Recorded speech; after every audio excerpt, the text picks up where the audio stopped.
बंगळुरू, बिहार आणि चंडीगडनंतर आता मीरा भाईंदर शहरातही तथाकथित झॉम्बी ट्रक संदर्भातील धक्कादायक प्रकरणे समोर येत असल्याची माहिती मिळत आहे। या पार्श्वभूमीवर शहरातील नागरिकांमध्ये भीतीचे वातावरण निर्माण झाले असून सार्वजनिक सुरक्षेवर मोठे प्रश्नचिन्ह उपस्थित झाले आहे।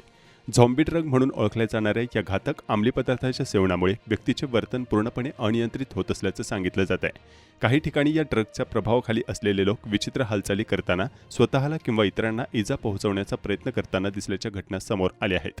मीरा भाईंदरमध्ये अशा प्रकारच्या घटना 2 ठिकाणी घडल्या आहेत।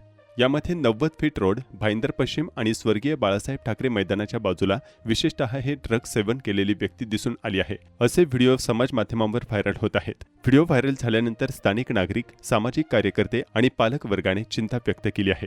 विशेषतः युवकांमध्ये या ड्रगचा प्रसार होण्याची शक्यता लक्षात घेता ही बाब अधिक गंभीर मानली जात आहे।